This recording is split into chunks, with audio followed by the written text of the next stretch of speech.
Okay. I think you're still. So, would you like us to write or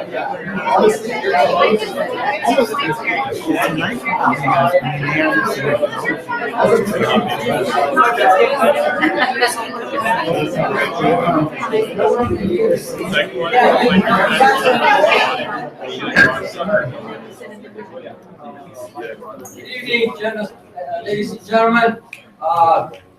It's odd that I'm here doing this, but we have one item to finish up before my tenure as president, and then Mr. Freitas, our new president, will take over. We have called this meeting to order for the annual Capital Facilities Corporation meeting.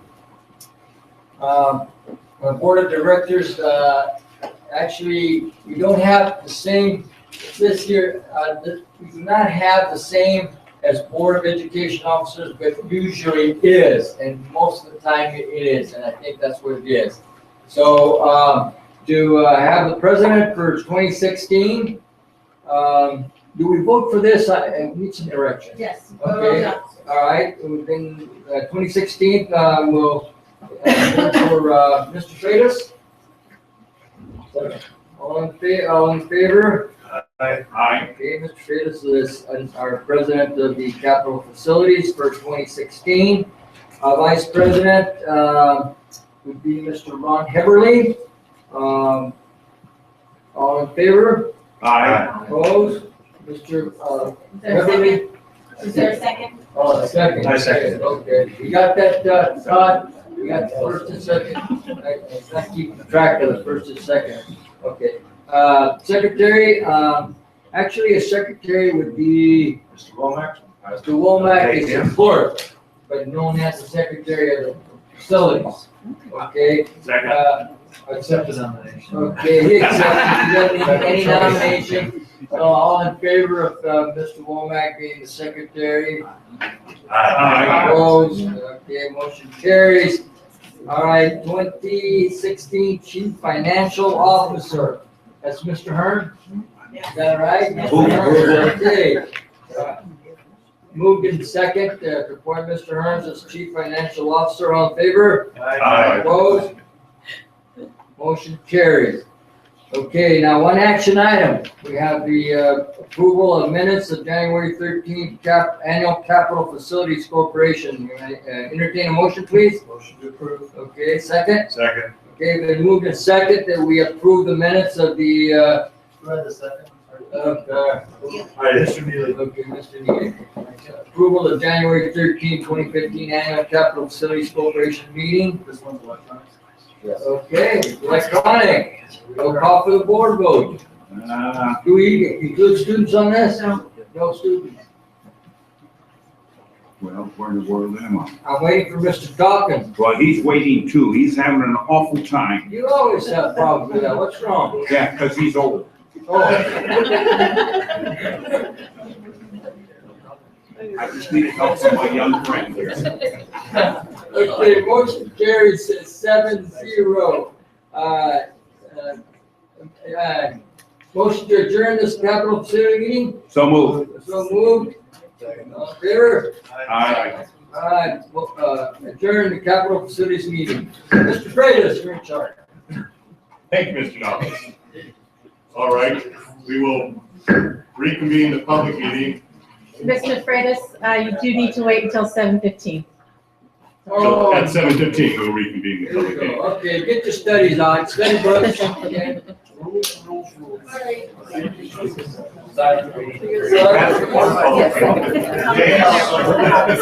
Join the next meeting.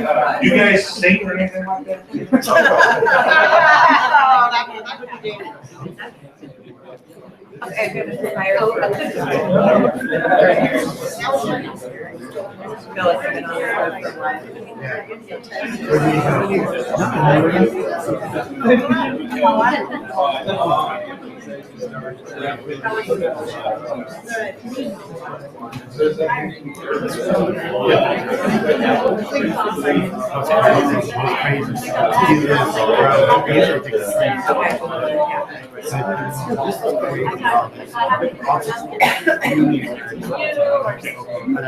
Dominic. All right. So I got the 5 minutes. I had a meeting with Carolyn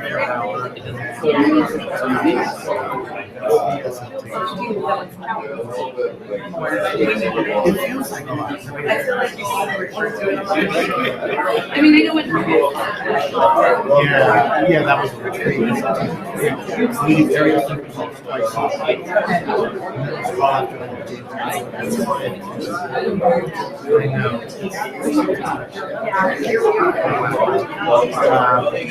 and then that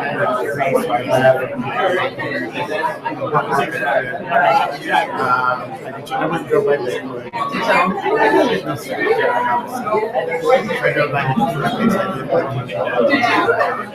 Yeah, it is like carrying another one.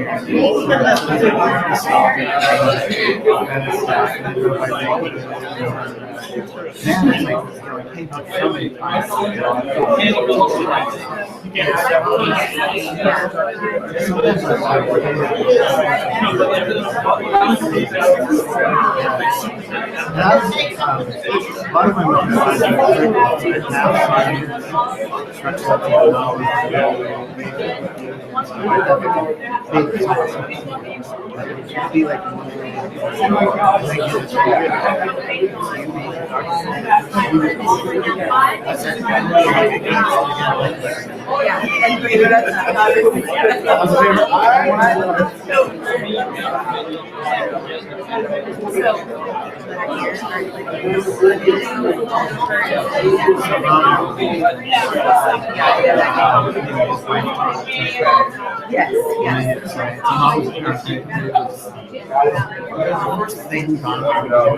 Well, I think we have like. Okay.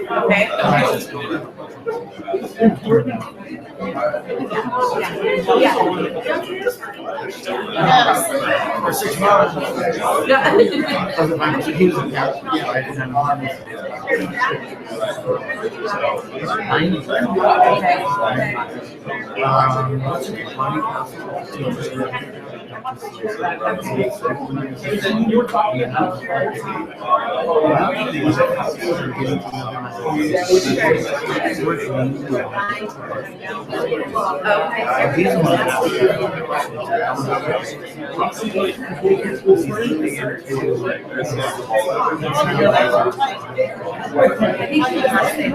I remember, I feel like we were saying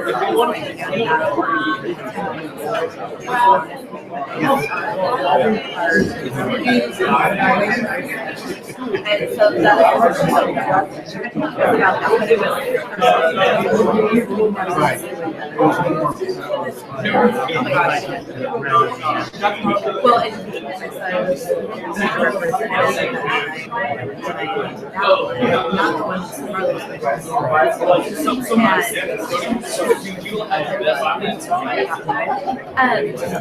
and so he wanted to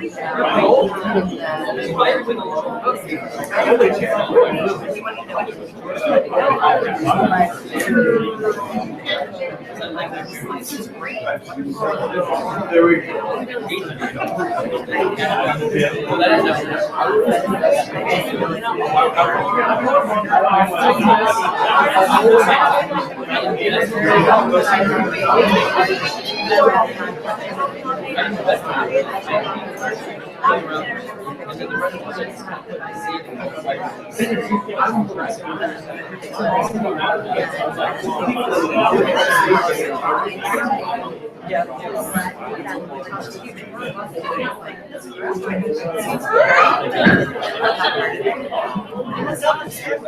Okay, we will reconvene the public meeting at this time.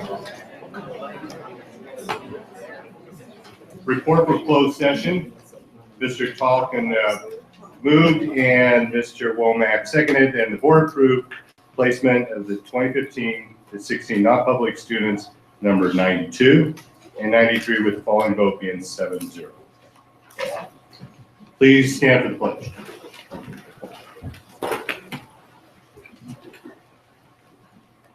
I pledge allegiance to the flag of the United States of America and to the republic for which it stands, one nation, under God, indivisible, with liberty and justice for all.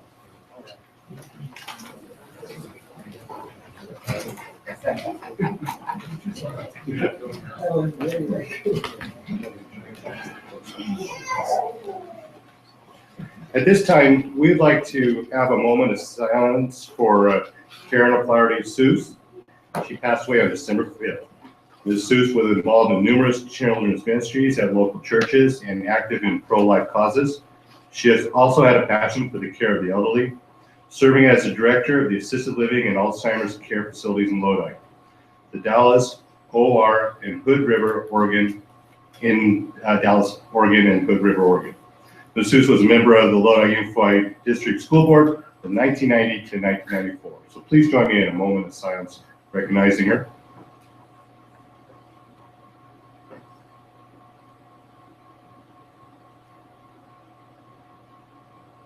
Thank you. As the newly elected board president, I'm looking forward to a great year. I know that my fellow board members will join me in moving our mission statement forward so that all students receive the education they need to be successful in life. I want to acknowledge the efforts of past President Joe Nava in leading the district through several major initiatives that have improved services to this community.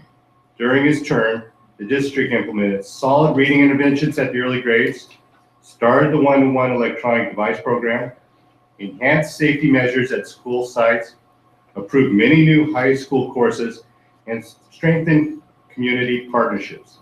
These are just a few of his many numerous accomplishments. As we begin the 2016 year, I'm committed to continue the path set by Mr. Nava and will support the programs that have been put in place. I also look forward to working as a unified board to make our priorities a reality. Together, we have been very clear about goals that we would like to pursue. We acknowledge that students come to school with a wide range of needs.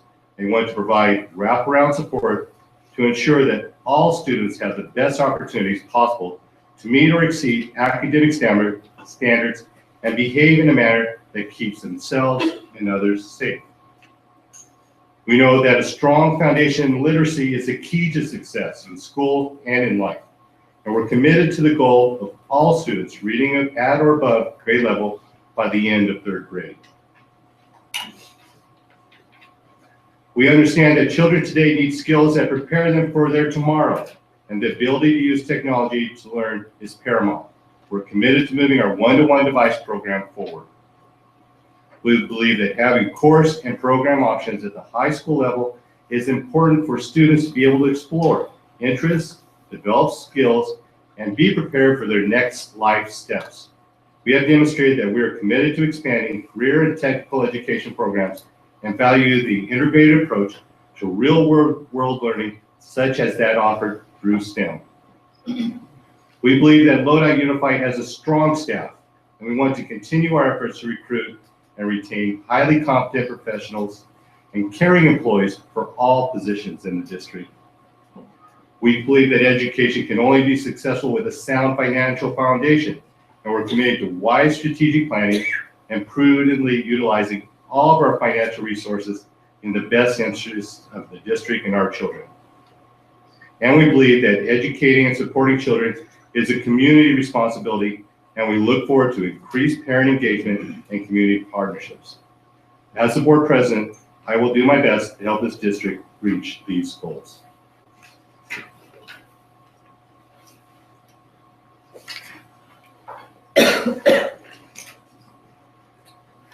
We have a recognition here today, Ms. Vedeka.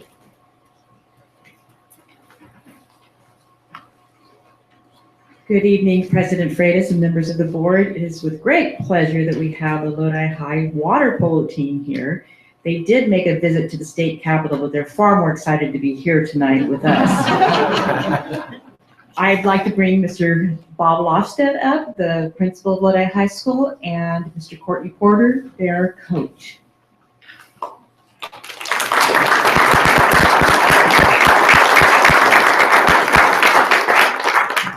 Dr. Washer, President Freitas, members of the board, We're really proud of this moment. These guys have worked really, really hard for their championship. It's been 25 years since Lodi High water polo team won a section title. So when you consider the kinds of teams and the caliber of the teams they had to face and beat, it really is a remarkable achievement. So my wish is to take this champion level team and the teams that follow them and put them in a championship level pool at Lodi High.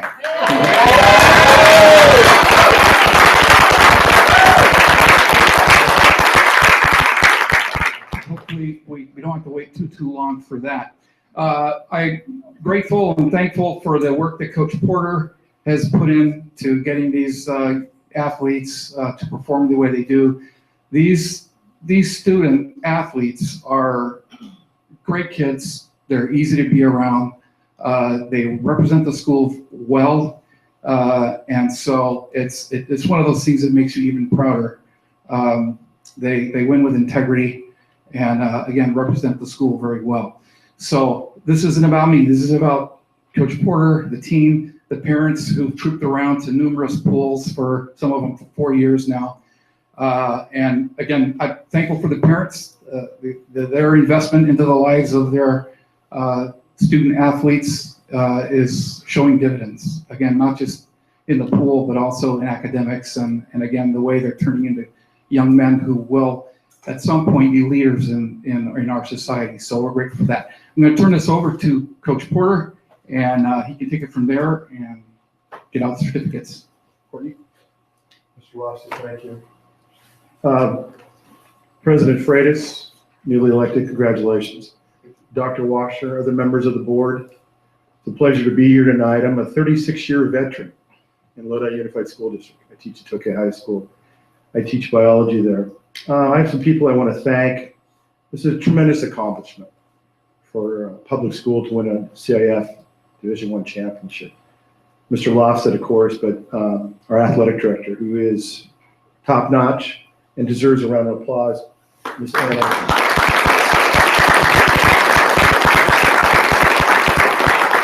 I've had many athletic directors, and I've coached at the Division I level, and without a doubt, she's a pro.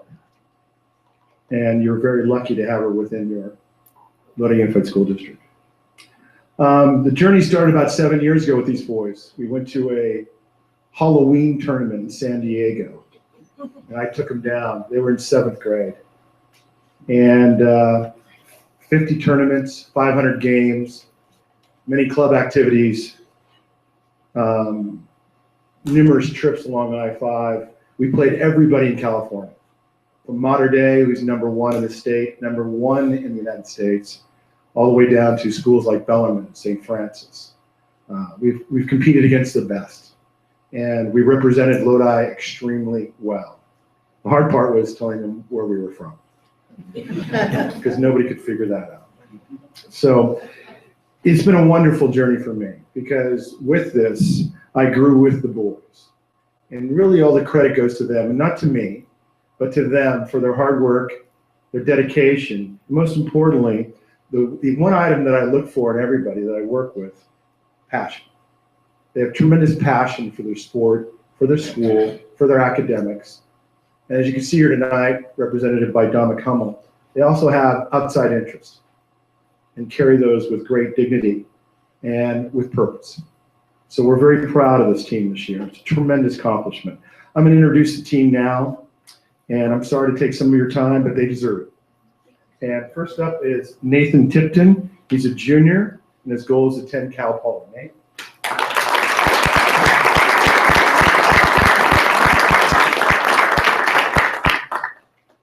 Next up is Nicholas Weichert. He's a junior. His goal is eventually to study architectural design.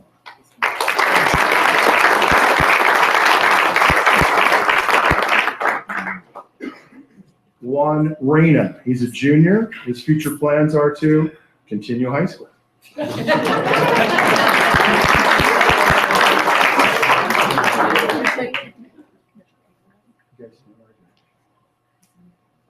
Joey Thomas, also a junior, eventually wants to get into computer science major. I believe, Mr. Falcon, he could help you.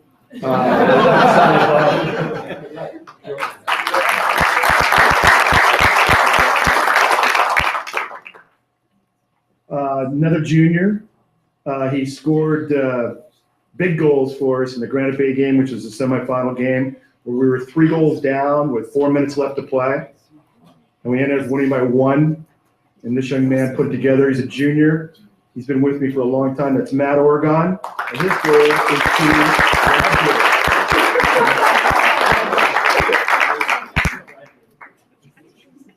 Another young man who's been a great part of our program, a junior, eventually wants to get into vineyard management, Zach Enter.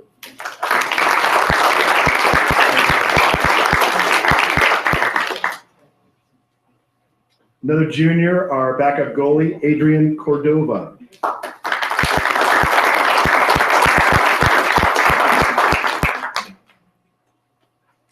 These are our seniors. First up is Sam Gillespie.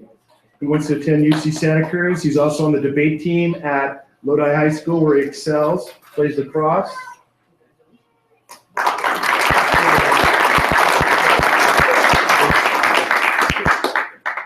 This is a young man that I have a lot of feelings for. He worked very hard to become a member of this team and had great skills every day in terms of being on time, getting things done. He's a senior. His goal is to eventually become a head zookeeper. Bailey Frazier.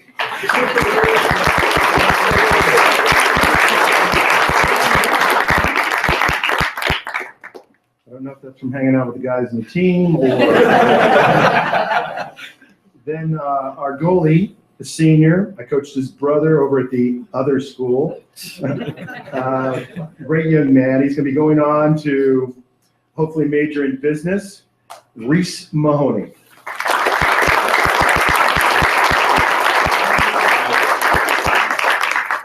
I believe there have been 5 Mahoneys through Lodi Unified School District. Is that correct? 6, sorry.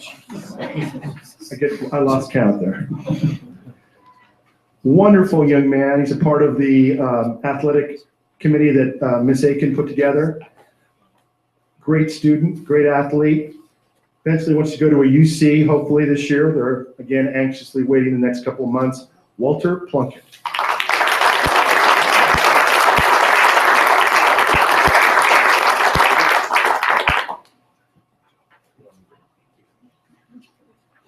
Another senior, young man, very close to me, worked very hard this year, took on a new position as our main defender. He had to take the best player on other teams, and pretty much was a lockdown on that. Matthew Vanderland. He hopes to attend UC Davis.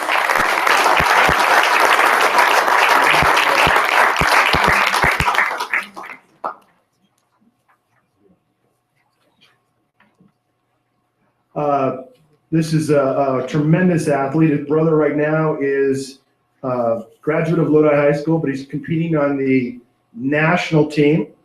He goes to Cal. He's taking a semester off. He's one of 17 players that were chosen to hopefully make the team to go to the Olympics.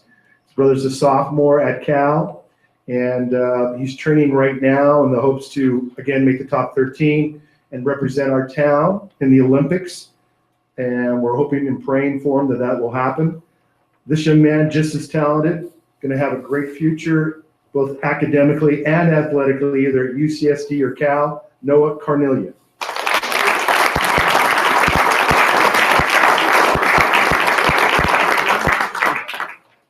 This fellow is a senior, pretty much a utility player.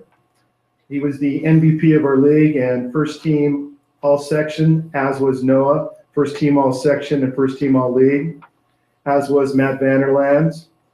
And his plans are either going to UC Davis, Pepperdine, what are the ones he's got listed down here? San Jose State. We got a whole glomerate going. UC San Diego. Hopefully, basically, he wants to go to college. That's my son. That's my son, Colin Ford.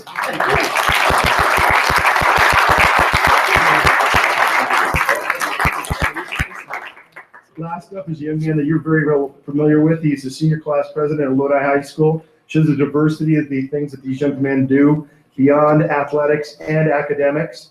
And that's your senior president, wants to be a physical therapist. He's going to be attending UCSD, tremendous talent. Look forward to seeing him play at the Division I level. Dominic Hummel.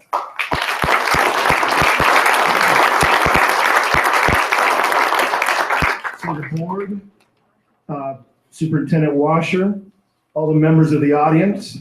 This is your 2016 TCAL champion, our league, undefeated, and also your 2016 CIF San Joaquin Division I Water Polo Championship team, first time in 25 years.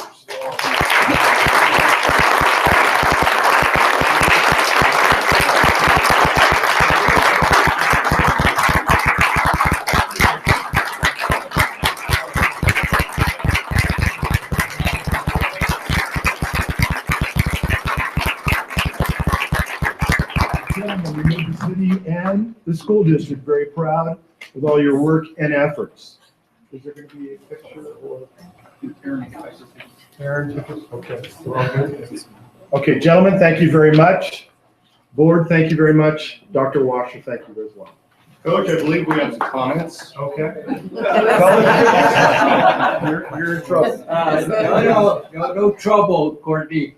Great job. I mean, as a teacher, because I know you had my grandchildren in your class, and it talked greatly about you. So I know how you perform in those classes because they tell me every little thing. And I coached basketball before, and I equate basketball to water polo because of the same teamwork. You have to have the chemistry and all that kind of stuff. I used to talk to Coach Kenny that got killed on, I'm sure you know, medicine. And we used to relate all these plays we talked about, and I had a great conversation with him. And I know what you go through. Great character, though.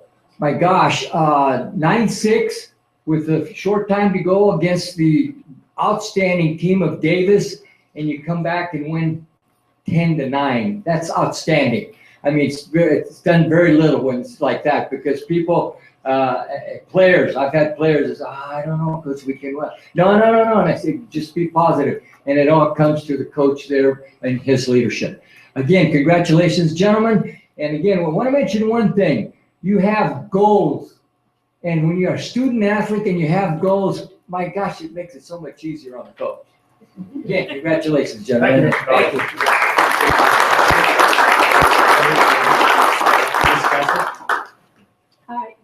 We are so very proud of you. I have grandchildren who play water polo, and so I'm not at your level, but I've sat through lots of games, and I know the time commitment is enormous, and you do have to have that passion. And for someone like me watching all those games, I cannot imagine treading water for that length of time that you do. And I know that's such a minor skill compared to all the other skills you have. But we are just so very, very proud of you. And I also know, as your coach mentioned to us, that you went against the best teams and you won. And that level of competition, it's pivotal that you have a grand coach, exceptionally good coach that you have with Coach Porter, and you work together so well as a team. And I'm just wondering, I know a lot of your cheering section, those people that love you and sit on the bleachers, are they here? Would you all stand so that we can acknowledge all the time that you've spent supporting these young men? Come on, don't be shy.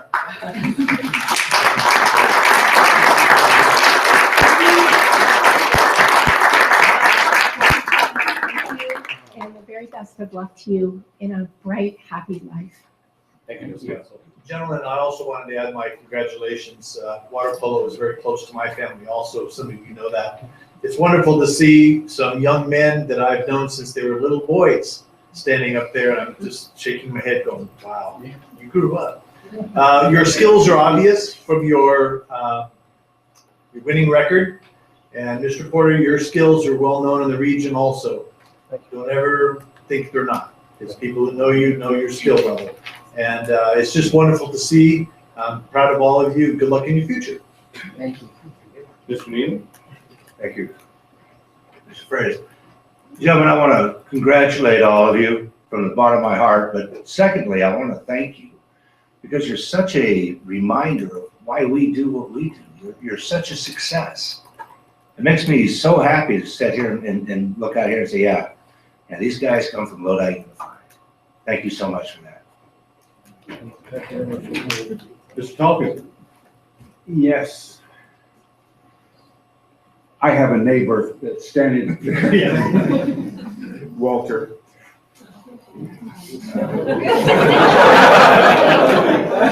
What all of you have accomplished is something special because you know how big CIF is. It's gigantic. I'm very well aware of CIF and what it means. You have accomplished something special. And when you become the age of the members of this board, you can look back and say, we did really well. And coach, you can too, because you're special. Thank you. Thank you, members of the board. I'd like to echo my colleagues' comments, and Mr. Talkin says it very well. Being a champion is something that can never, ever be taken away from you. And enjoy this, and you carry it very well. And Coach Porter, you keep bringing Division I champions. You can take all the time you want in our meetings. He coached my daughter in swimming when she was at Tokay, and I know he doesn't ask for much. He just asks for perfection.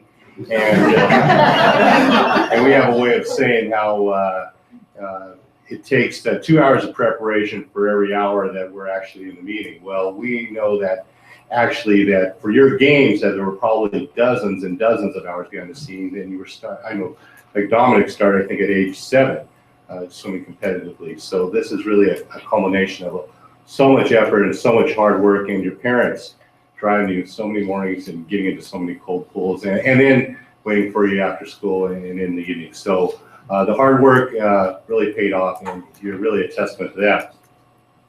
A lot of juniors on this squad. Are we talking repeat? How about that? Always think about winning. There you go. Well, that would be fine. If you guys do it, we'll be here. Also, you said before, those hard explaining where you came from. Well, I guess those people know where Lodi is on the map now, don't they? All right. Well, congratulations. Thank you. Thank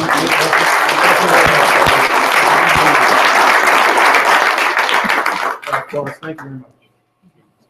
I do have one more acknowledgement of this team. 5 members of this team have a GPA of 4.0 or higher.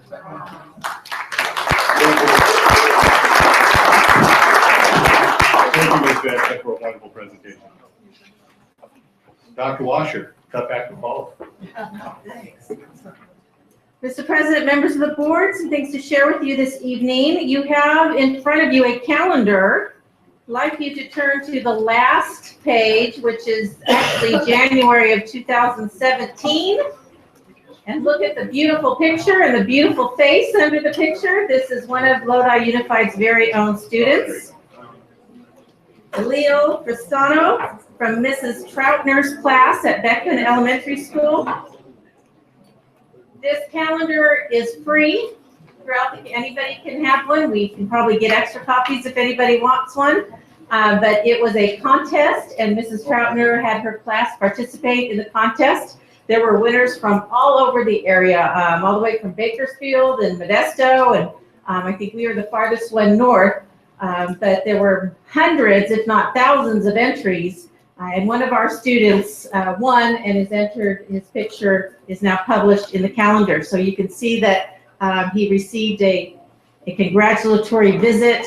Well, that one's just me. But the one before that was from a gentleman from Valley Air, San Joaquin Valley Air, and presented him with a nice award and congratulated him on being a member of the calendar. So that's quite a contribution.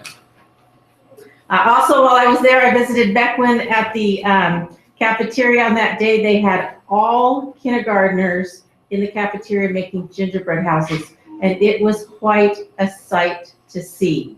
What a happy room that was. And I tell you, the parent involvement in that activity was huge. So thank you to Beckman for reaching out to the parents to bring them to that activity.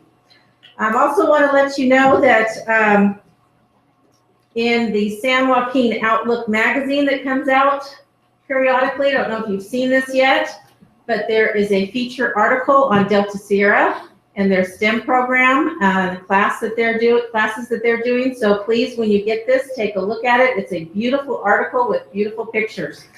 They're trying to find out who killed Professor Orchid, and that is this lovely skeleton here that you see. But it is really an impressive article, so please take a look at that. Congratulations to Brad Watson and the staff at Delta Sierra for getting into that publication as well.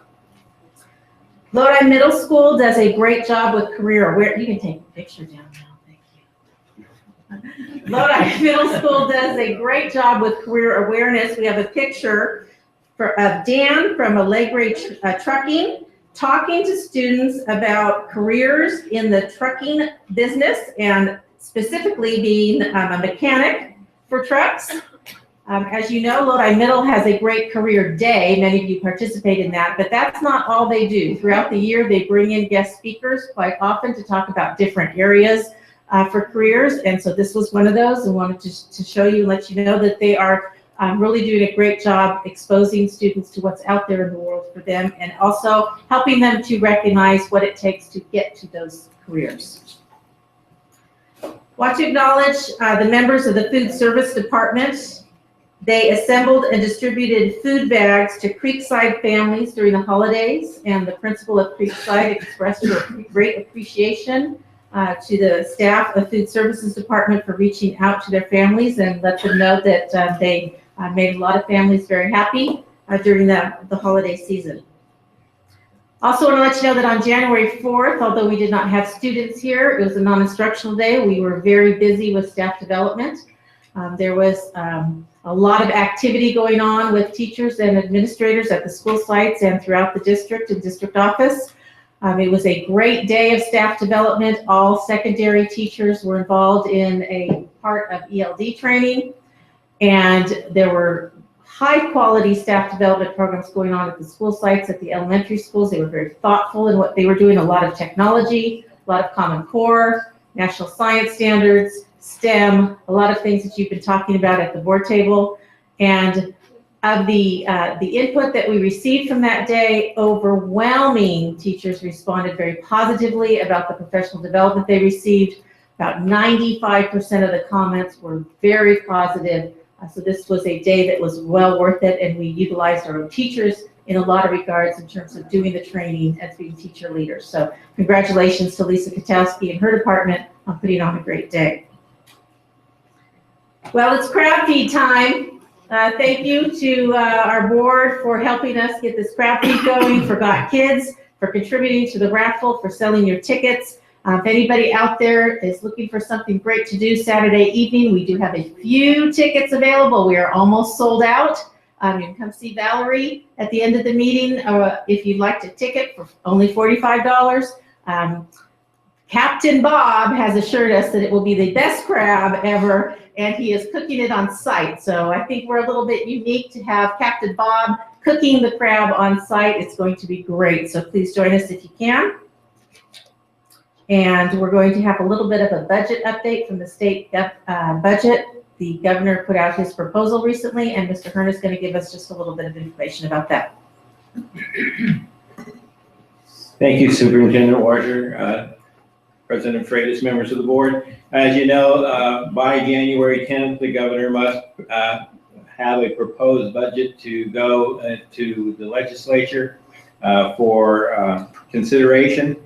As we said, we felt that since the state is experiencing an upswing in economic terms, that we were going to see some better numbers than what we had reported to you even at the first interim report.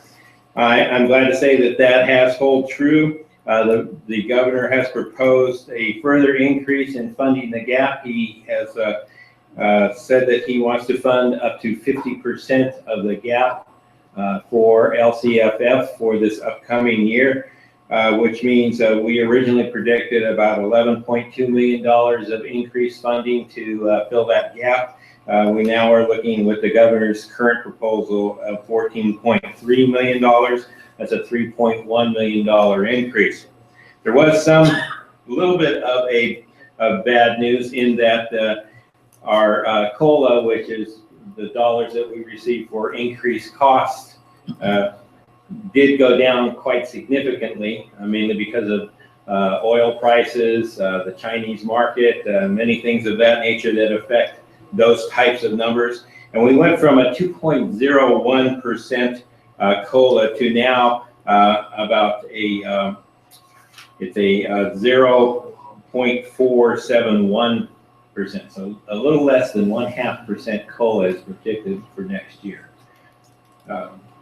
We also are looking at some one-time funding that the governor has proposed. With his current proposal, he's asking the legislature to approve $1.2 billion for the state, and that would equate to approximately $5.2 million for Lodi Unified School District. All right, thank you, Mr. Thank you. I do want to acknowledge a few of the community members and companies who are donating to our Crab Feed for Got Kids. We have a lot of folks involved, but I just want to mention a couple of them.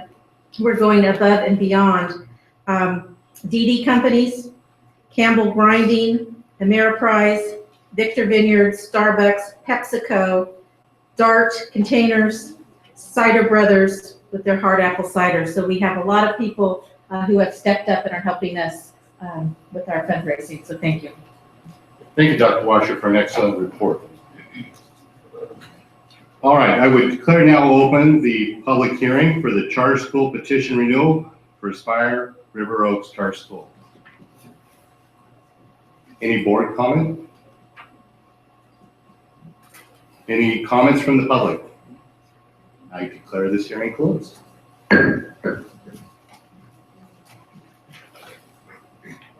This year, I talked to my cabinet about mixing things up a little bit, and we thought that we were going to try putting public comments first. That we thought it'd be important to hear from you all at the beginning of our meeting, as opposed to making you wait towards the end. And of course, in response, we received no public comments this year, but we are opening at this time. But we do have public comment open at this time for any member to talk, any individual to talk for an item not on the agenda. Non-agenda items. All right. I will close public comment in its new location on the agenda. Still a good idea. So, Excellent. who's idea?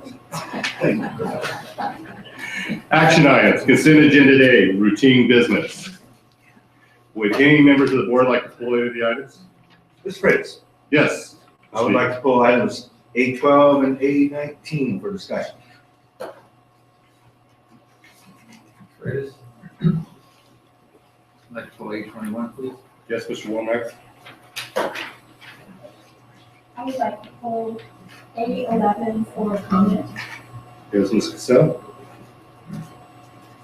Any other items pulled by board members? Any items requested to be pulled by the public?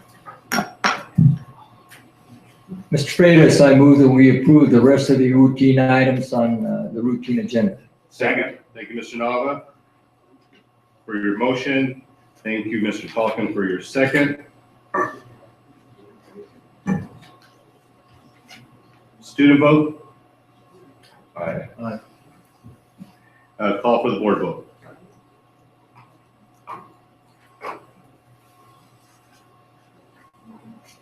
Motion carries to pass remaining consent agenda A items, routine business, 7-0.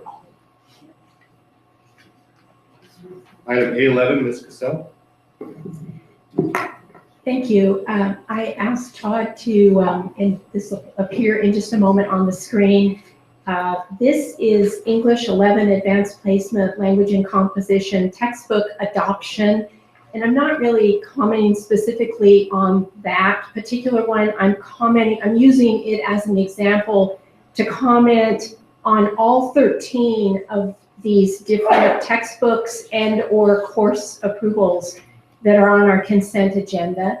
And so what you see here is the form that these departments have to fill out. This particular one is for an adoption of a badly needed new textbook. So this is a AP English course that's been offered for a long time, but now they're getting a much needed brand new textbook. And if Todd, if you wouldn't mind just scrolling through to page 4.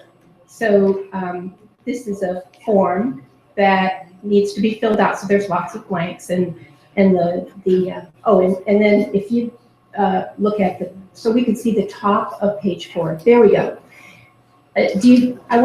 Whoops, it'll be back in a minute. There we go. Okay, so in that first box is a list of committee members. So these are teachers that either piloted and or certainly gave their approval to this new textbook. And as you can see, there's 3. They're all from Bear Creek High School, and probably there were English teachers from the other high schools as well. And I'll get back to that in a moment. And then if you just scroll down a little bit more, you'll notice that each high school department chair, this would be English department chairs, are asked to give their approval of this brand new textbook, and so they did with their signature. And then towards the bottom, you have the Assistant Superintendent of Secondary Ed and also Assistant Superintendent Curriculum Instruction that signed off. The very last box is pending our approval. Now, here's why I'm using just this particular one as an example. And I want to first of all say that all of these courses and textbooks that are on our approval agenda, I will absolutely approve. I am thrilled to see that both English and European history are getting badly needed brand new textbooks. Yes, yes. And that we've added some really exciting classes, so I have no problem with that. The problem I do have, and this is just very mild criticism, and I'm just going to offer a suggestion, is that of these 13 different agenda items on our consent agenda, the blanks that I've just shown you, all filled out in this particular example, were only filled out completely in 6 of the 13 textbooks and or course outlines. And the reason that concerns me is that we as a board, of course, rely on our professional experts out there in the field to give their stamp of approval and their endorsements so that we feel confident in passing these different textbooks and or courses. And I believe that should happen tonight. I don't want to delay the process. But what I would like to suggest for all of you out there that fill out these forms is if there is, for instance, a department chair that for whatever reason it's not appropriate for that one to sign, maybe they're not going to offer the course or use the textbook, if you just write in the box a little comment so we understand why the blank is showing up. Because there's a couple of these where kind of most of the page is blank. So just if you would do that, just for me personally, I'd feel a whole lot better. And I do not want my comments to be an obstacle, because we need to pass these tonight to get them on their way, because it takes a lot of time for these books and the courses. And they've already gone through curriculum council and so forth. So just a mild criticism that I think the suggestion I've offered would amply take care of it. Thank you for listening. I have a comment. Okay, Mr. Headley. Ms. Castle, thank you for bringing that up, because that is absolutely one of the things I was going to mention during this section. And that is the same thing, is that, you know, I kind of want to get the feel for the courses that are coming up. So I do, in fact, preview them. And when you see so many of the applications that we're supposed to approve that are blank, it's almost like a leap of faith that I guess things are okay. So I would like to add my voice to this also, is that I want the forms completely filled out before they come to us. It just gives it that sense that, yes, this is an important thing. And like Ms. Castle, I'm looking at the actual courses themselves. That's awesome. That's great that we're broadening the course selections that we're having. So that's not the issue at all. It's just when the forms come to us, please, let's make sure before they come to our packet that they are in fact filled out completely. Thank you. Thank you, Mr. Mr. Neely? Yes, sir, thank you. Just a couple of things real quick. First of all, I think we ought to do away with this kind of form. The fact that we're writing on forms and sending them around this district is so archaic, it's ridiculous. Google was made for that kind of thing, you know, so we can have Google groups and they can fill out electronic forms, and then we could have all that done. So that's the first thing that we ought to do. The second thing I want to point out here is, I think it's page 2. I'm sorry, page 1, item 4. It says instructional materials will be publicly displayed for 2 weeks prior to the Board of Education meeting at which the materials will be presented. Each school board member will be provided an opportunity to preview the materials.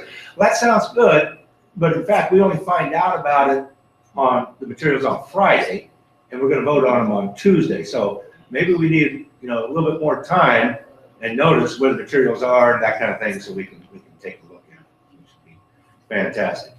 And that's all I have for this one. I'll wait till mine for the other comments. And I have to move to approve item A11. Second. So Ms. Castle moved, second by Mr. Neely.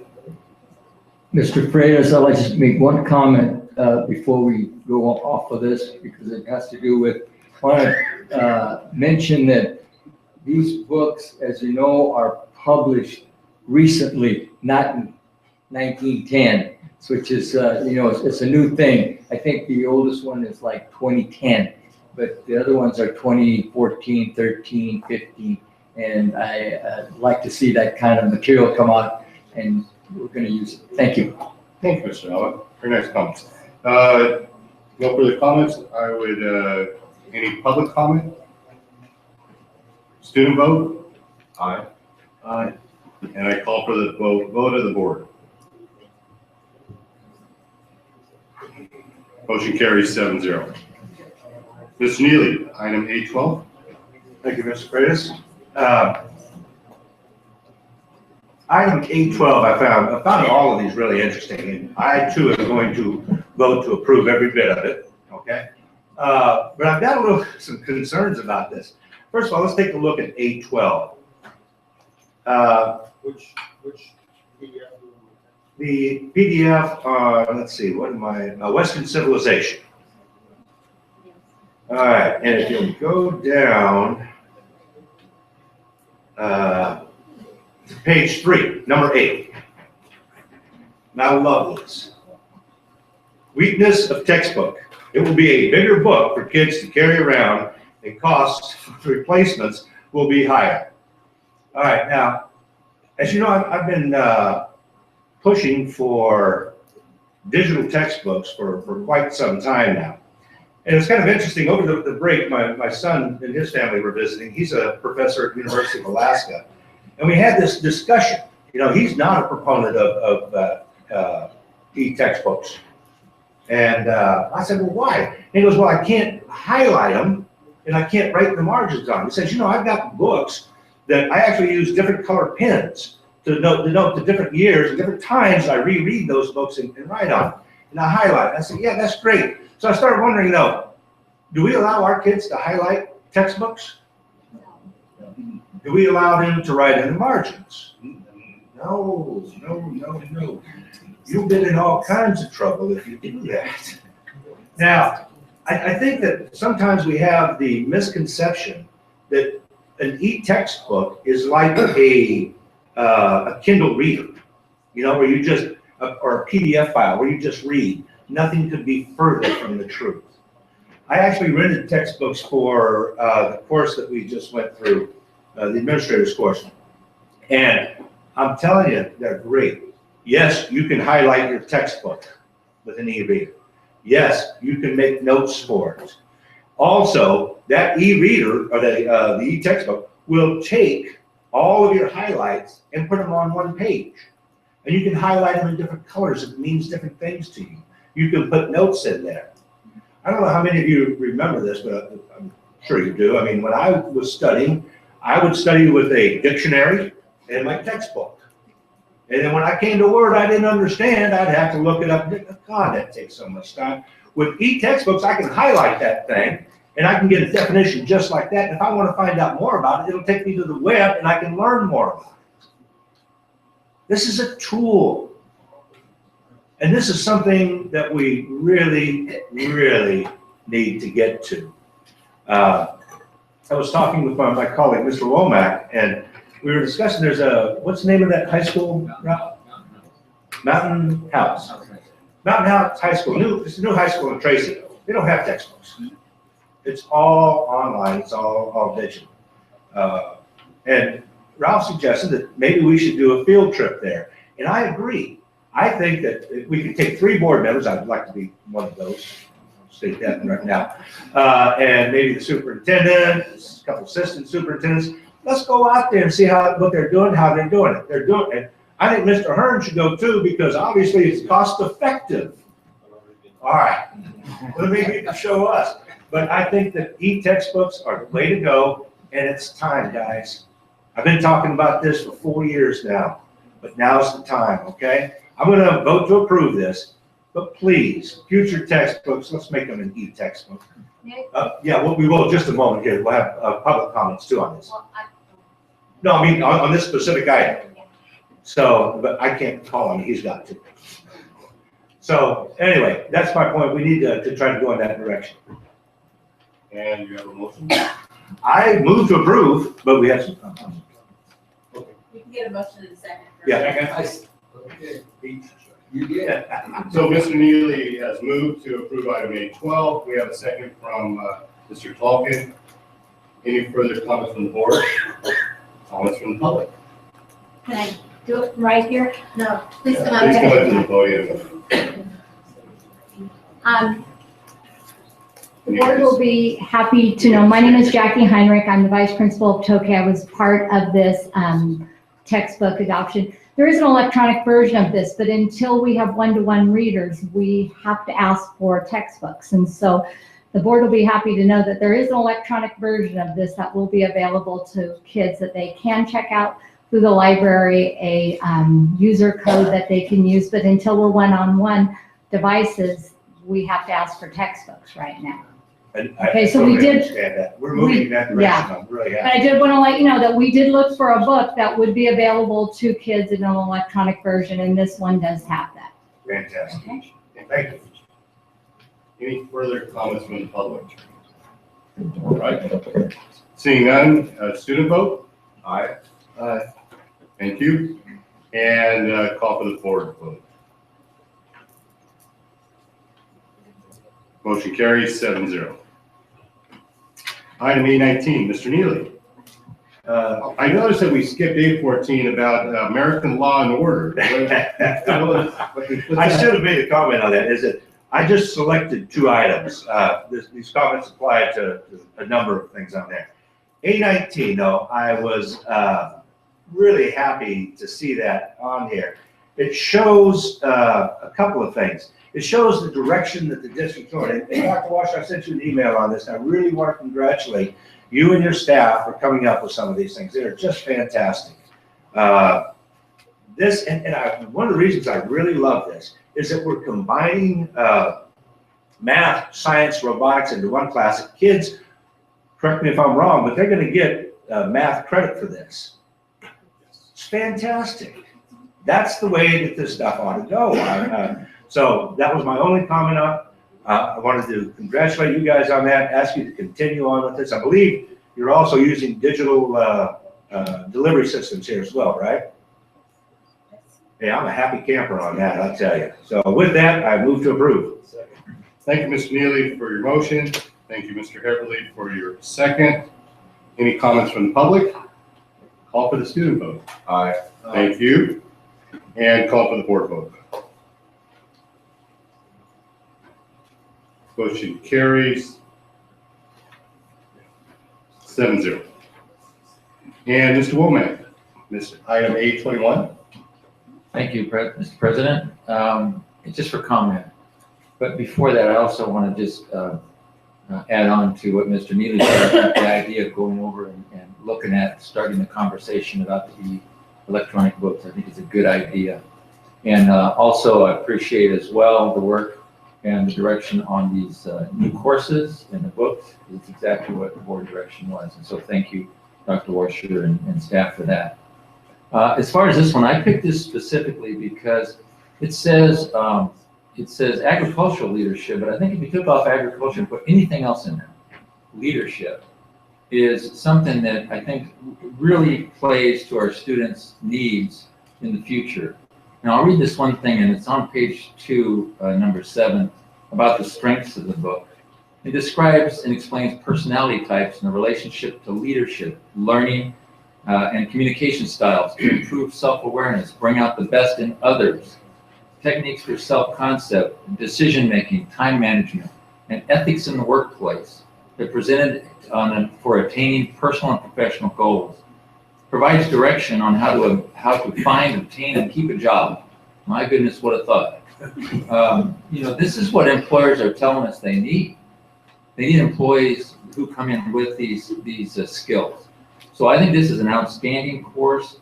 I really encourage us to look at this also in other areas, not only agriculture, but this is a number of skills that any student would benefit from. I'd be interested to hear from just a couple quick comments from our 2 representatives on this issue of leadership. I can go. Well, for like the only leadership courses that or anything that we have in our schools now is found in student government, and in student government, I'm sure you also have like same experiences, but you learn a lot about how to lead and like how to become like a good leader. But there's still a lot of good qualities that could definitely be learned through this textbook. It seems like that. Thank you. Thank you, Don. I think leadership's important, having that sense of, kind of being in charge sometimes is good for students, especially I think in our area, some of the kids who don't have the opportunity. I think a textbook like this could help the kids learn how to take action sometimes and stand up. And I think our leadership class is good for our students also, so I'd be promoting this as well. Thank you. Thank you. I'd be remiss if I didn't mention the weaknesses of the book, but it's minimal. It's because not all of the concepts listed are necessarily covered in that particular text, but I think this is a great step in that direction, so thank you. And I make a motion to approve. Second. Thank you, Mr. Womack, for your motion. Thank you, Mr. Nava, for your second. Any further comments from the board? Comments from the public? Call for the student vote. Aye. Thank you. And call for the board vote. Motion carries 7-0.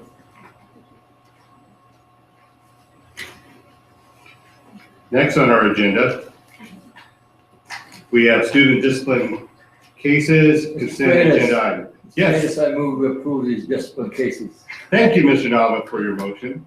Second. Thank you, Mr. Womack, for your second. Students do not vote on this. Call for the vote.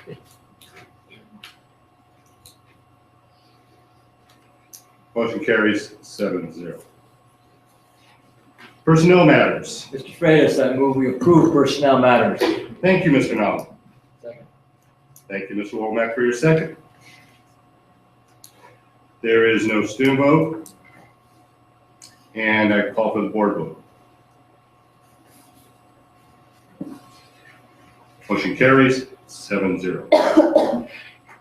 Other action items, we have a resolution 2016-02 authorizing pre-election study and consulting services. Mr. Hearn. Thank you, President Freitas.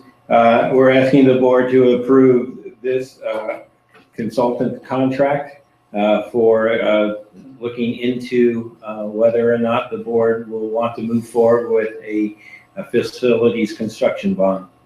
Thank you, Mr. Hearn. Comments from the board? Yes, Ms. Cassell. Mr. Hearn, I just did a tad bit of research on this, and it looks like these bond measures in California have been largely successful. According to what I was reading, I'm just wondering, this group that we're selecting is, obviously that's all part of what, in other words, can you just summarize really briefly, like how are they going to help us with this? What's their duty? Their role at this point in time. Yes, the best way to summarize it, they would become part of our team to make the determinations of where the community stands on what they would like to see in a general obligation bond.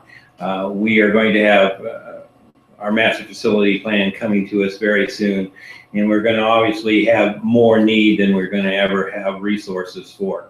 And so this company, this group of consultants, help us determine where the public also stands at this point in time, so that the board will have some sort of direction of where they would like to go with this general obligation bond, or if they want to go with the general obligation bond at all. And these group of consultants are very successful with helping districts pass those bonds. Yeah, thank you. And I thought I remembered that in order to pass, the percentage of voters is at 55%, used to be 67%. So then that gives us better odds as well.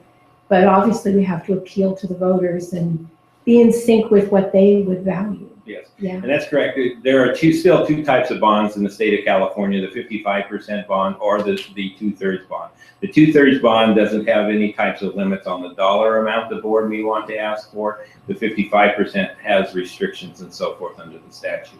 Okay. Thank you. Thank you. Any other comments from the board? Mr. Everly? Thank you for indulging me, allowing me to stand up. My back's talking to me. Anyway, I was on the interview committee that interviewed the consultant, prospective consultants, and actually both of them I thought were really good. However, the one that is before us here seemed to have a wider experience and a wider base of contacts as to where they can pull information and how they do things. So I'm real comfortable with the company that is before us. And there is a lot of work to do to figure out how much, how, what we're going to include in it, what the public wants, because ultimately that's who we have to appeal to. So yeah, there's a lot that will go into this, but from my part, I'm comfortable with this committee, this company. Very good. Thank you, Mr. Herman. Any other comments from the board? Comments from the public? Mr. Freitas. Thank you, Mr. Neely. Move to approve. Second. Motion by Mr. Neely, second by Mr. Talkin. Mr. Dawkins is really good today. He's louder than you, Joe. So call for the student vote. Aye. Aye. Thank you. Call for the board vote.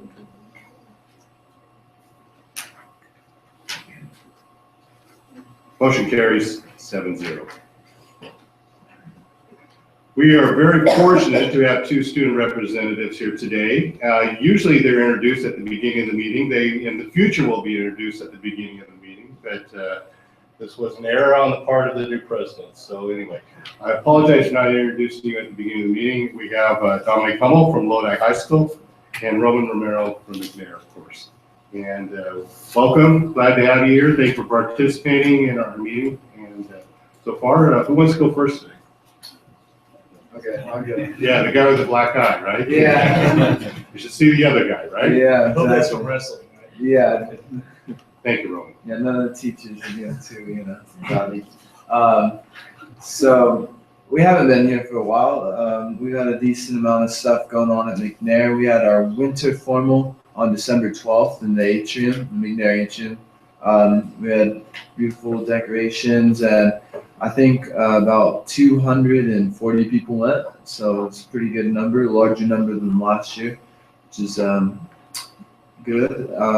Performances and events, we had 5 advanced choir members performed in the San Joaquin Honor Choir last Saturday. So that's pretty good. Academically, we've made huge strides this year as opposed to last year. Second semester ended on a high note. Our overall school-wide GPA was 2.8 as compared to 2.5 the previous year. And our school-wide ineligible percentage was 14.8% this year as opposed to 26% last year. Seminar 101 for freshman students was very successful with over 93% of our freshman students passing that course. Freshman ineligibility was at an all-time low of 14.5%. Last year, this number was around 40%. The McNair AVID program was honored as highly certified after an extensive review of the program. Our AVID coordinator, Ms. Kelly Austin, and our AVID teachers, Mr. Pierce, Mr. Medina, Mrs. Ledesma, Mrs. Hagan, Ms. Kersey, and Mrs. Cruz, our AVID teachers. Co-curricular, boys basketball is doing well and are currently 11-6 in preseason. League starts Friday.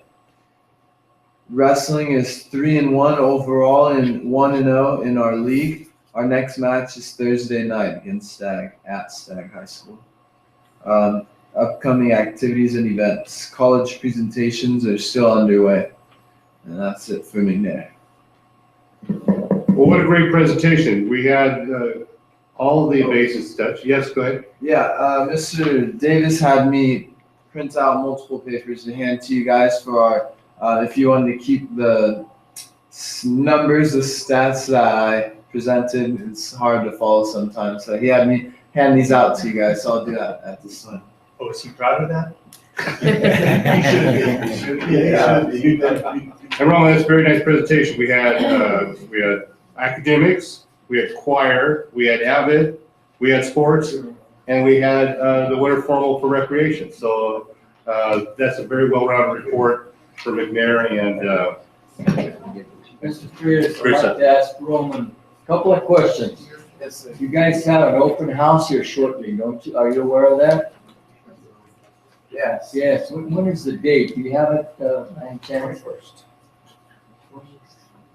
21st. 21st. Okay, so it's one of the first open houses that you've had at your school, or is it This time of year. this time of the year? Yeah, I think it's usually later in the year. And you lost a tough match, Yeah, but your goal is state, yes, always. yeah. Okay, congratulations on your wrestling. I know that kid from Clovis is a tough cookie, even though he's a sophomore, right? Yeah, Buchanan. Yeah. Buchanan kid, yeah. Dan, yeah. Yeah. Yes, thank you, President Freitas and members of the board. thank you. Nice presentation. Dominic? Good evening, President Freitas and members of the board. So for Lodi High, we have for school activities and programs, we have the Interact Club, and they participated in the 6th annual Stuff the Bus event for the Salvation Army in November at the Food for Less in Lodi. They greeted shoppers, ran frozen items to the freezer, and loaded food onto the bus. And so the Lodi event provided 15,536 meals for Lodi residents in need during the holiday season. So that was our most recent accomplishment for our school activities and programs. For student government, this week is Winterfest week, so we have spirit days all through this week and games all week during lunch with music playing to increase spirit and morale and to prepare for the game on Friday against Lincoln, I believe. So that'll be a tough matchup I believe it's our league opener as well. And so the rally we will be having on Thursday, and in our Winterfest week, we have a Winterfest court where teachers select 5 boys and 5 girls that are best represented like our school that in their eyes. So yeah, but they'll be chosen. The king and queen will be chosen on Friday night. Yes, and so also for student government, We have planning for the annual casino night and planning for Powder Puff as well. And that's it for student government. And special staff accomplishment, Mrs. Donna Remus was voted by the staff as Teacher of the Year. And one of our highlights for the academic accomplishments is of the 146 students participating in a winter sport, 91 or 62% earned a 3.0 GPA or higher. The average GPA of the winter sports athletes is a 3.3. And that concludes the report for Lodi High. Thank you. Very nice. Mr. Nava? Yes, I want to congratulate you again on your water polo. I know you were instrumental in the St. Mary's match that you had. You came back and scored those 3 goals. But congratulations again and good luck. And where's your school of choice for college? UC San Diego. And you're accepted already? No, I'm waiting for the acceptance, but I have no problem. Congratulations for Duke University, right? Yes. Academics. Okay, very good. Thank you, guys. Thank you. And again, what a great report that we talk about academics, we talk about public service, we talk about student activities where upperclassmen help young classmen, and then giving back to the community with public service. 15,000 meals, that's no small feat, especially during the busy Christmas season. So great report. Thank you. Thank you. We have reports now from our employee groups.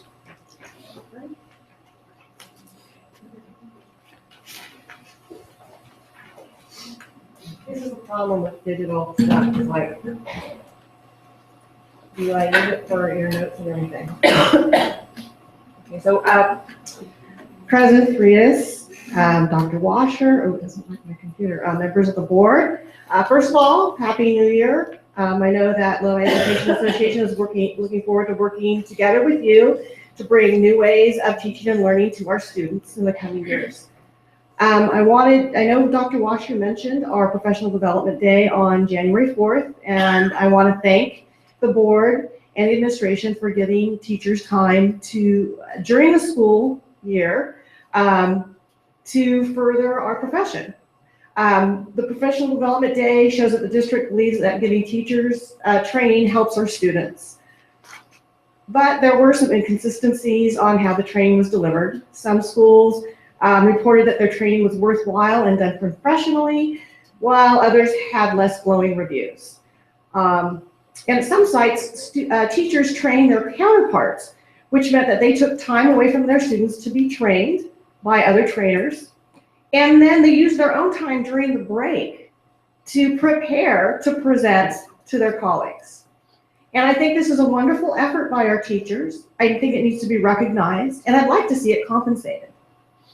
Okay. We'd like to see more consistency in the training so that the sites that said they had not so glowing reviews have great reviews, and everybody is happy with their training. It would be beneficial for teachers to have more input in the types of professional development they would like to receive and how it should be delivered. I know that Dr. Washer mentioned that all the secondary schools had ELD training. Being a science teacher, okay, a lot of the acronyms they used were like, and I finally had to raise my hand and say, okay, not everybody here is an ELA teacher. You need to like tell me what this means, because I had literally no clue what they were talking about. And so if we could have some more input on that, we can make sure that it's addressing the entire audience, not just a narrow focus. I think that would be helpful. And hopefully the Lodi Education Association and the administration and the board can collaborate on this endeavor to make these types of trainings more meaningful to teachers, and to students in the future. Thank you for your time. Great, thank you. Any other employee groups? Comments from the board? Mr. Emily. All right, I'll start. I was just curious, this is for you, Dr. Washer. In our December 8th meeting, we made a final decision as to how we wanted to disperse the one-time funds, which we're all very excited about having. That's great news. But my question is, has the money been, that does go to the school sites for, let's say, the band equipment or to the supplies, has any of that money been filtered down to the schools yet? Mr. Heavily, members of the board, thank you for the question. We are working on process as we speak. As far as the band equipment and instruments goes, we are coordinating that effort. So our coordinator of music is putting that together in terms of finding out what the school sites need, so that there's one, it's all funneling through one, so it's not everybody kind of doing the same thing. Our purchasing department is also working with her to make sure that we have the vendors on board and the right folks. We're ordering from the right vendors. So that part is being coordinated by our music specialist, coordinator. As far as the other supplies goes, we are still working on that. Lisa is working with sites on the science and STEM pieces of it. So it kind of depends on what it is, but yes, we are working on how to get that taken care of. If the board would like an update on how that's going with all those areas that you put money into, we could certainly do a brief summary of where we are. Sure, anytime. It's through our weekly newsletter that you give us, or open session would be great. I think it's probably a good thing to do an open session, so the public can hear. It's really a great thing to have this and to push this out there to where the kids can touch it is a great thing. And the reason I bring it up is at the last Got Kids meeting, we got a grant request for some music instruments. And so I kind of thought, well, I wonder how that's going, or kind of get a feel for what the process is. So yeah, the sooner we can do it, the better it is. That way they'll get a great start for next year, because we're in our second semester for this year. So anyway, thank you for that report, and I'll look forward to updates. Thanks, Mr. Neely. Thank you, Mr. President. To be real quick, Dominic, congratulations again. That was fantastic. It was great for Lodi Unified. It's great for you guys. So thank you so much. Roman, I want you to tell Mr. Davis, thank you so much for this. He's got a right to be proud. This is fantastic. You guys are really doing something out there. So, as a matter of fact, I'd like to see this from all the schools. Just a little highlight sheet like this. It's great. So, thank you so much. That's all I've got. I'd like to see Mr. Davis here at the next meeting delivering you. Yeah,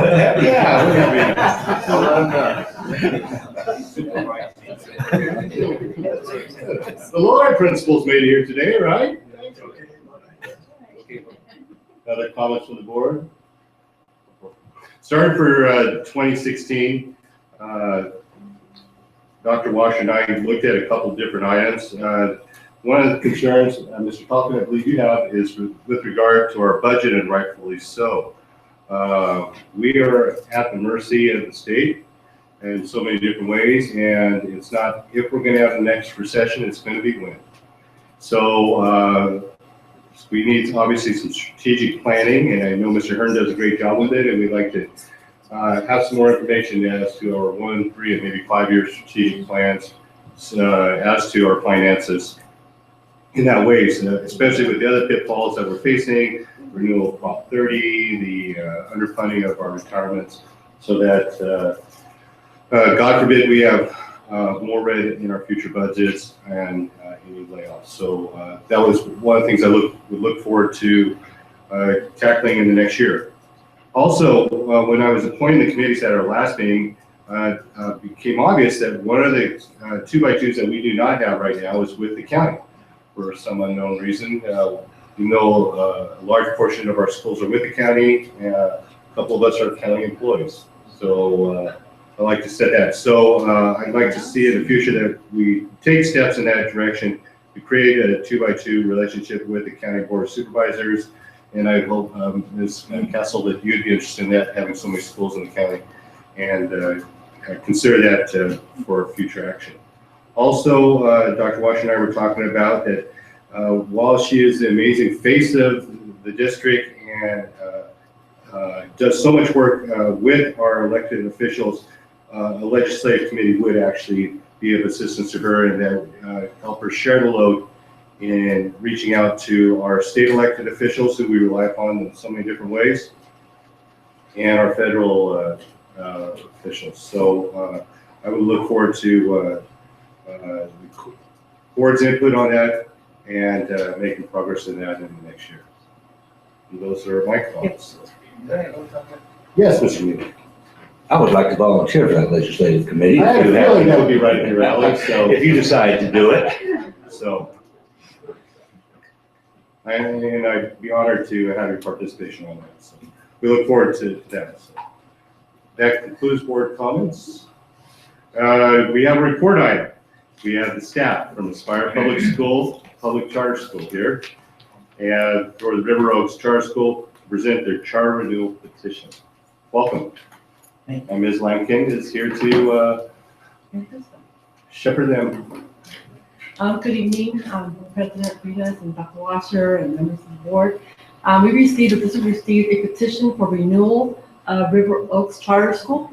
And we have reviewed the petition and making sure that it meets the criteria. And we have here Lane Wise, Assistant Superintendent of Aspire Public Schools, with Principal of River Oaks Charter School, Chris Jamieson.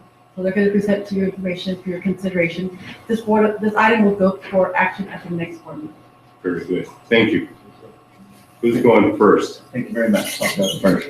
Wonderful. Thank you, President Freitas, members of the board, Superintendent Wash. It's a pleasure to be back here. I did tell you I'd be back with the River Oaks Charter School, so we're here for renewal. I made a promise not to read PowerPoint slides. So what I'd like to tell you is we're submitting. We have met all the criteria for renewal, and we know you'll be taking action in the future, and we'll come back at that meeting, answer any questions you may have at that time. The key criteria through the education code is included in your packet to show that we met that criteria. We're very proud of our school. I'm the founding principal of River Oaks Charter School. I came 15 years ago to the Lodi Unified Board with the first charter. And I'm very pleased to introduce you to Chris Jamieson, who's our current principal at River Oaks. Welcome. Thank you so much for having me, and I'm so excited to be here. The first time that I came to sit on one of these Aspire charter renewals, I was actually a teacher representative, so I started with Aspire about 15 years ago, and I've worked my way up through leadership programs like what you're talking about tonight, and now I'm so pleased to be a principal and being here doing the same thing, so thank you for having us. So we'd like to thank you for your consideration of the charter, and again, we'll come back when this is up for action and can answer any questions. Any comments questions tonight too? Wonderful. Any comments from the board? Yeah, Mr. President. I just want to thank you guys very much. You're filling a niche there that we really need. You're doing an excellent job, and I appreciate it very much. That's all. Thank you very much. Any other comments from the board? Any comments from the public? Well, great. It looks like we will see you in February. Great. Thank you so much. Thank you so much. We have some board discussion items.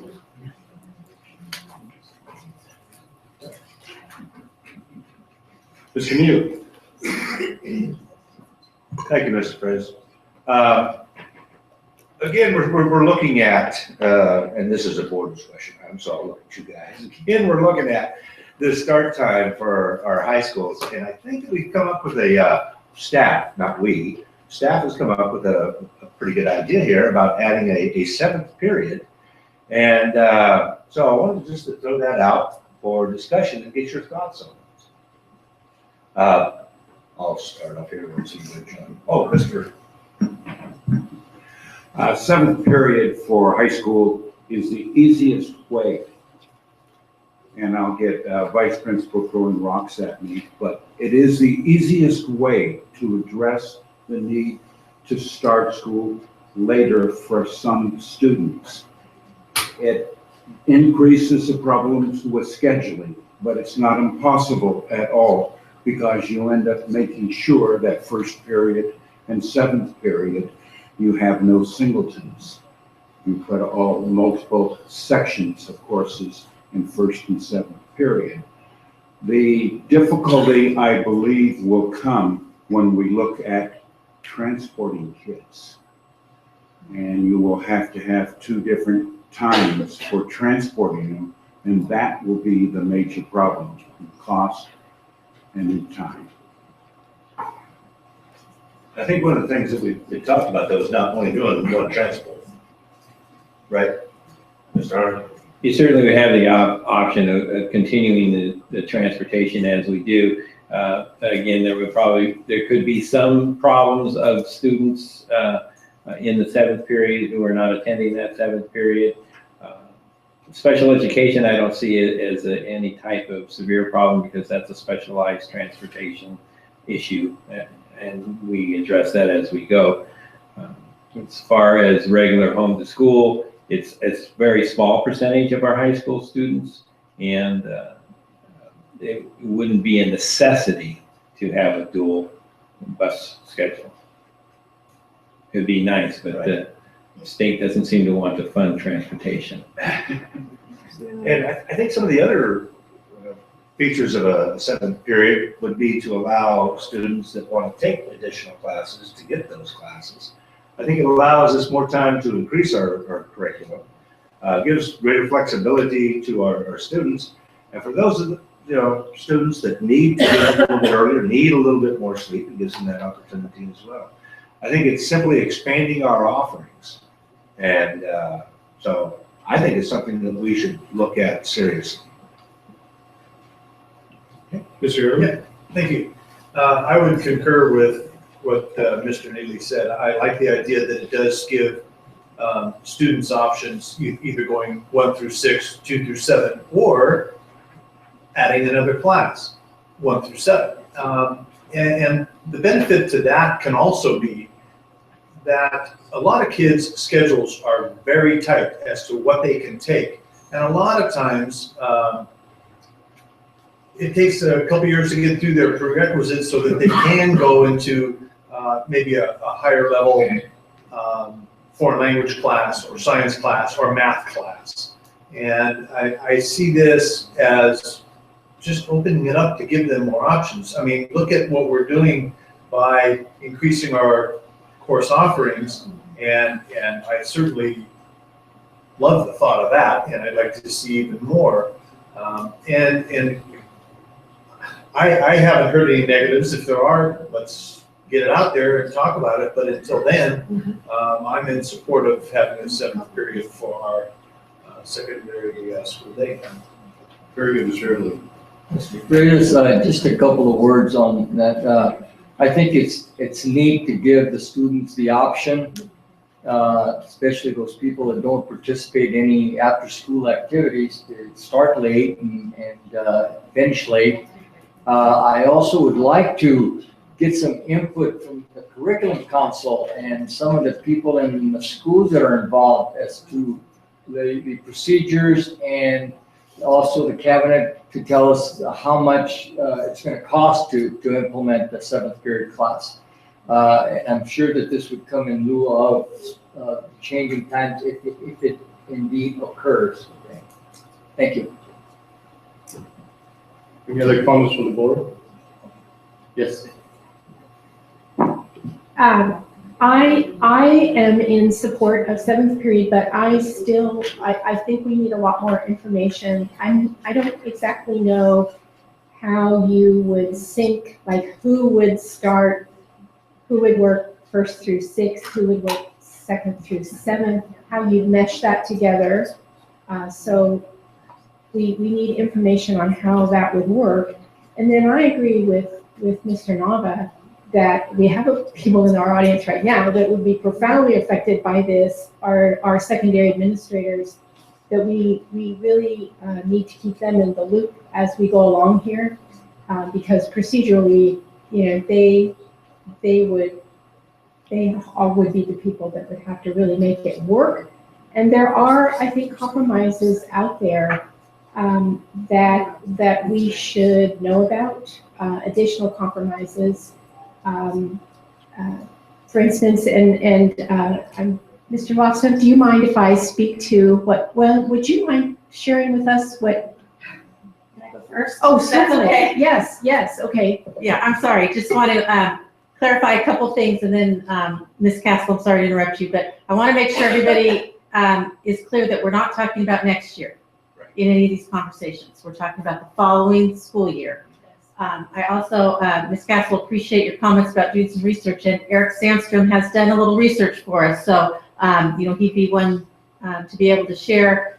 We have a neighboring district that does this. Lincoln High has been doing this for many years, and Eric has done some research there, so he can, briefly share some of the issues that might come up.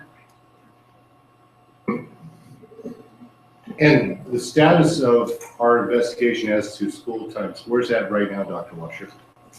Well, at the last board meeting, or the last time this was discussed, the board gave staff direction to get input from parents. So that is the plan at this point. So that would be a question I would have at the end of this conversation. Do you want us to continue with that direction, or are you changing direction to staff? We would need to know that. And one of the options that you presented to the parents includes the 7th period? Yes, Mr. Freitas, we did include that in one of our presentations to the board when we were first talking about changing high school start times, that this was an option. And Ms. Castle, you are right, there is a cost attached to it. There would be additional FTE at each high school, and that whole Who Works When as well. So, Mr. Neely, are you satisfied with that course of action, or are you proposing a different course of action? No, that's exactly, I totally agree with Mr. Nava and Ms. Castle. But I would like us to move forward with that. Sure. And then schedule a report or something like that. We'd be scheduling reports simultaneous with the result from the parents that we expect to have shortly. Okay, we have not gone to parent forums yet. That was your direction. So we would need to know, do you want us to continue with that plan in the parent forums, or do you want us to change direction and focus on this concept? It's still talking to parents, but focus on this concept rather than the changing of the high school start time. Well, I think what Mr. Neely is suggesting is that we continue with the forums and gather more information as we suggested, but in a way that the 7th period is one of the options in changing this start period. Is that what you intended? Yeah, I'm thinking it could possibly not create any change for a lot of students, because the existing 1 through 6 option will still be there. Correct. Okay. What it does, I think, is it just presents more options. So it's not a huge change for a lot of people. Now, for the administrators, that's a different story, and I understand that. But I'm sure that there are ways. That's why they get paid the big bucks. Ms. Castle, did you want staff? Mr. Freitas, since if Mr.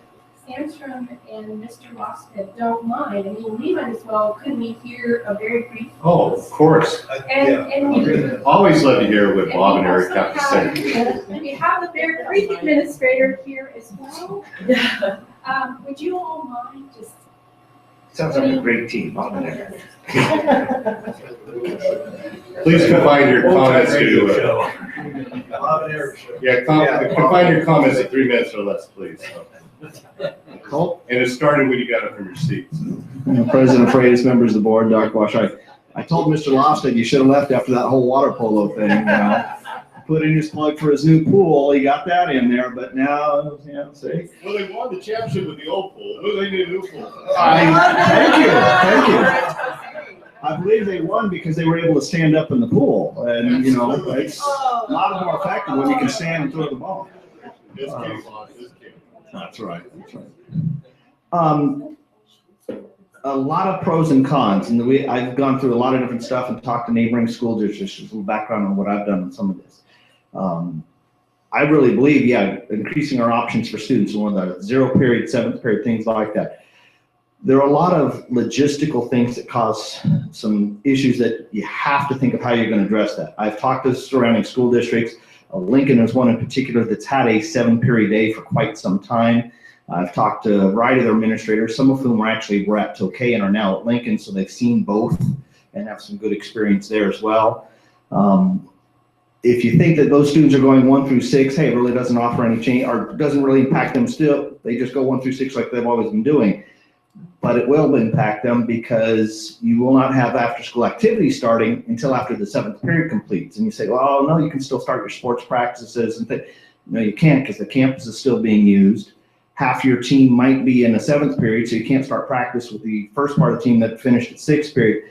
So you're gonna have a lot of students who, one of the biggest issues that Lincoln faces is during 7th period, they have hundreds of kids loitering on campus waiting for the other kid's school day to end, either for practices, after school activities to start, to take their brother home, whatever it might be. So after school supervision is a real significant issue for them. They've shared that with me and said, you really have to think about it well. It's hard to limit hundreds of kids to only one part of your campus. And they're, again, waiting for basketball practice, waiting for your after school program tutoring to start, which you can't really have that starting twice. You just don't have the staffing and those kinds of things for that. What they also found was some of the things like you put it out there, and all the research shows that students, teenagers especially, do need more sleep. They have nearly 70% of their students who opt to still start at 7:20 in the morning. So when you talk about all these kids who will sleep in a little bit late, they're not seeing that happening. The kids are still coming to school early because they want to be done earlier. Again, because they may have jobs after school, other things like that. I think the number, and I apologize because I don't have it, if I can get it to you, I think about 17% of the population take advantage of all 7 periods, going 1 through 7. So it's out there, and we're talking a campus of 2,800 kids. It's about 400 students who actually go 1 through 7 and take advantage of that. It's not a small number of students, but they manage to do that. Other things that do come up, you have to involve your teacher group. If you have 70% of your population asking to go 1 through 6, but you're gonna have to have some staff teach 2 through 7, and you put your requests out to teachers who'd like to do what, and if 90% of your teachers wanna do 1 through 6, but you have to have more than that teach 2 through 7, who gets to go 1 through 6 and be done with their school day at 2:30 as opposed to 3:30? That becomes a union issue. Lincoln has worked through that over the last 15 years, and so they've had some experience dealing with it, but you have to involve your teacher groups. Things like staff meetings. When do you have your faculty meeting, which is the first Wednesday of the month after school? Teachers to teach 1 through 6, then sit around for an hour waiting for the rest of the staff to finish teaching before that staff meeting starts. So there are some, like I said, logistical things that come up. They don't face so much the transportation issue that we might see. If we have students who don't start until 8:15, how do they get to school? Do we do an early bus run and a late bus run? We'd have, again, I don't know the dollar cost for our dish. That's stuff I haven't even, I wouldn't even know where to start. I looked at Carlos Garcia and other folks for that kind of information. So that's why I look at all these things and can we do it? Yes. It's going to take a lot more planning than just the idea of let's do it. We really have to look at all those logistics and intangibles that come into it. Does it expand our opportunities for students to take more courses, more electives? Definitely. But again, who's teaching it when? What teachers teach early? What teachers teach late? How do you supervise kids after school who are just waiting for the after school stuff to start? There's a lot of different things that come into play here as we put it together. Like I said, does it increase opportunities for students? Yeah. But it's going to take a lot of work, a lot of planning, and I don't know the dollar numbers. Like I said, transportation folks, Tim Hearn, you'll have to pick their brains on that. I don't know, Ms. Cass, I don't know if you have specific questions or things that. I just think any information, and you've supplied a lot, is very, very helpful just to educate us and so we can consider the options. That was very, very helpful. So thank you. Okay. Yeah, I'd like to echo that too. It's one thing to say, yeah, it sounds like a good idea. It sounds like it'll work, but it can't just go, let's do it. I think really what needs to be done is this kind of conversation is we have to know the operational insight of, okay, how is it going to work? Right. There are steps to properly implement a program or an idea. So that's what I'd like to see also in the future. Yeah, that was wonderful issue spotting, and that was quite a whole bunch of items. So, and we're in that situation right now where we're several months away from getting the feedback from the reports, but we also, next thing we know, catalogs will be going out with next year's classes in a matter of time. So we have time to do it right, but we do have to. And I think I heard Mr. Lobster whispering that Lodi High really wants to pilot it this coming year, and they're willing to jump into it and do it, right? Wasn't that what you said, Mom? His retirement's not that close. Thank you. And Crystal Law said, you did see I did wear my red and white tie, so. I do appreciate that. Very good. Yeah, duly noted. No one else did. You can note that too, so. I guess my concern would be similar to what Eric so eloquently stated. There are a lot of logistical pieces here that go beyond what we might desire. I think what we'd like to do is create a Stephen Curry. But if we rush this and do it wrong, we create Frankenstein, who can't get out of his own way. So yes, we have the creation of something, but it won't work very well. So without the logistical pieces that, in fact, I was waiting for a more detailed report since I knew the questions were being asked of what Lincoln was going to do, because that is the closest model to what we're discussing here. That's the closest current model. But there are those logistical pieces that Eric's already mentioned. I don't want to rehash those. Don't have the time for it anyway. But I would remind the board, I'm not just a Lodi High administrator, I was a Lodi High parent. So my daughter experienced the schedule we're on currently, and as a little stressor, and she hasn't stopped being a stressor.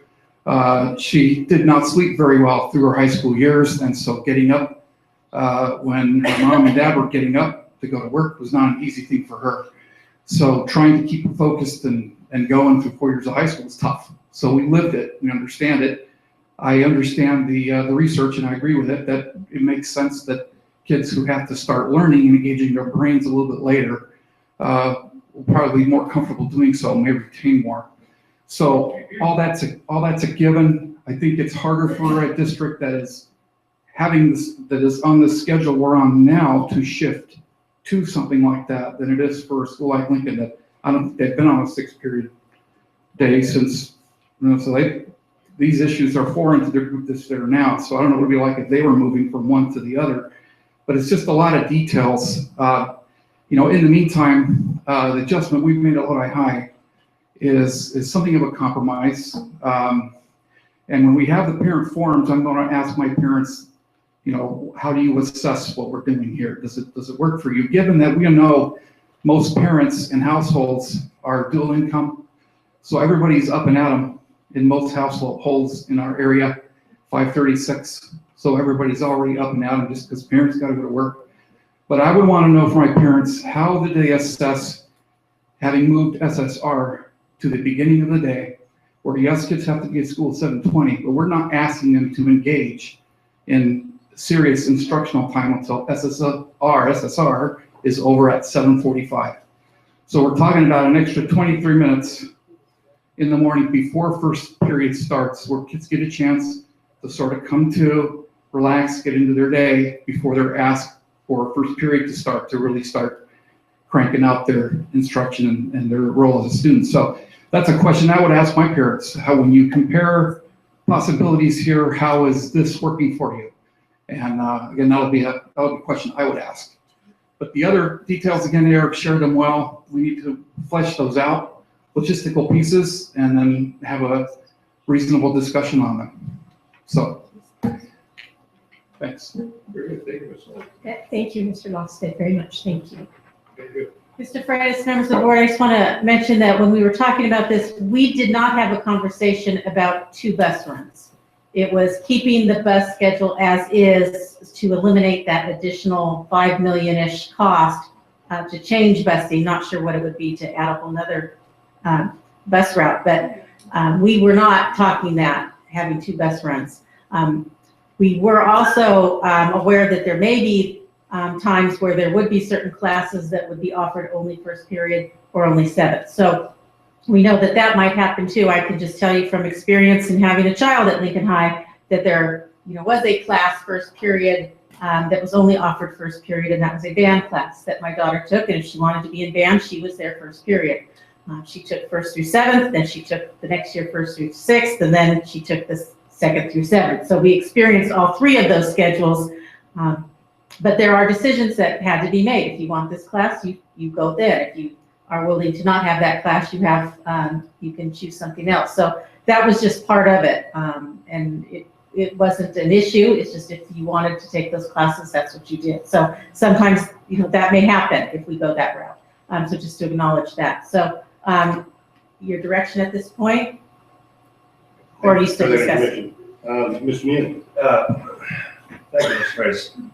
One of the points I want to make is that this is not an impossible task, okay?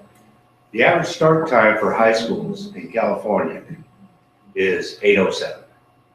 That's the average. So, it's like, I hate to use this analogy. I saw my father one time changing out a hot water heater. I said, Dad, how did you learn to do that? I mean, he was a carpenter, And he looked at me and said, son, if other people can do it, I can do it too.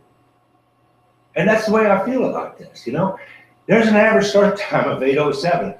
There are 21% that start after 8:30. Other people can do it.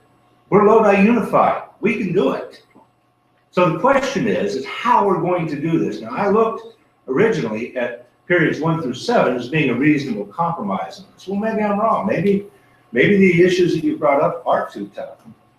If that's the case, then we need to go back. We still have the same goal. We can do this.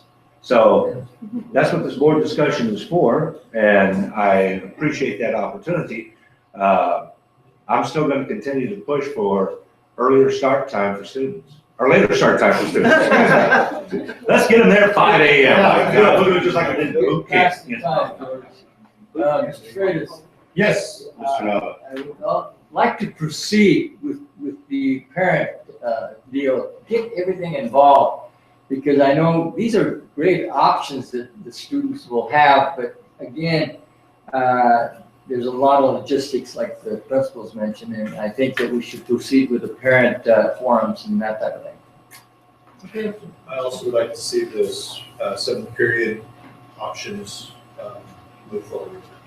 Are you okay getting information after the parent forums, getting that all at once, or are you looking for more information about this particular concept sooner? No, I think we're talking all at once. Okay. And Mr. Womack. Yes. When we talked about this last time, I made my feelings pretty clear on this. I didn't think we needed to go further. However, the board direction was, and I go along with that to pursue it further. So as we move forward, I'm glad to hear what the parents have to say and what have you. Just as a reminder is how this started. And he's not here tonight, but Mr. Keithley came time and time again. One person, and he had every bit of right in the world, and he was very articulate to explain why he thinks schools should start later. Before that, the board, this wasn't even an issue. It wasn't on the radar during LCAP, wasn't during anything. So this one gentleman, and maybe one person can make a change in the world, changed our whole priority, and we started looking at this. And the underlying issue that he said was, you need to make it later so we can guarantee our children will get more sleep. And my contention was, and continues to be, none of this is going to guarantee we're going to get more sleep for all the reasons we talked about. So then it becomes, we upset the world and change everything because we have this belief that children are going to get more sleep. I don't think it's going to accomplish that. I think our children need more sleep, but I don't think they're going to get it just because we move it to a later time. However, I am going to keep an open mind. And so I am going to go along with the board, that let's continue to look at it and see what we find out from the surveys and stuff. Thank you, Mr. Womack. Any other comments from the board? Ms. Castle. Dr. Washer, can I just ask you, because I certainly don't want to impact staff with these parent forums. Do you have a sense of a vision for what kind of, or are you still working on that? Thank you, appreciate that. Ms. Castle, members of the board, we haven't figured out the details yet, but we are looking at meetings at the high schools for sure, where any parent and student could go to any one of the meetings, but to offer them at the high schools, we would work with the principals on a time that they feel is most convenient for their principals. I also think that it would be good to go to some strategic other locations that perhaps parents would not be able to get to a high school. In areas where parents most likely don't have transportation, or there are other times of the day that would work for them better than an evening that a high school might have it at. So we would not just do it at the high schools, but we definitely would do it all 4 high schools, and then strategically throughout the district at maybe some spots. And get obviously a fair representation that way. Yes. Yeah, thank you. Mr. Stanton was talking, it also dawned on me that with the 7 periods, that would create a travel period that someone could attend CDE class on another campus. And that would be yet one of the other advantages that I guess we could discuss at a later date. So, all right, any other board discussions? Moving on, we have board advisory committee reports. Anyone want to report from one of the committees? Okay, future agenda items for members. Mr. President. Yes. I don't have one per se, but I would like to just mention that there will be 3 board meetings held in North Stockton this year. And so maybe if we could remind people of the dates on that, I really hope we could get the word out so people in North Stockton would be able to come and encourage them to come. Yes, that's very, very correct, Mr. Womack. We have 3 meetings this year. First time we've gone to Stockton for quite a while. We're going to be at Julia Morgan appears for the 3 meetings. I believe one's coming up. One's in February. One's in February, and then the other 2 are obviously later in the year. But I think it's very exciting having campuses in Stockton, Mr. Nolan, Mr. Womack. I'm excited. Ms. Council. We promised that Julie Morgan's going to put on the best for us, and a great time's going to be had going on. So thank you for bringing that up. Any other further items? I'll entertain a motion. Second. All in favor? Aye. Motion carries. Thank you.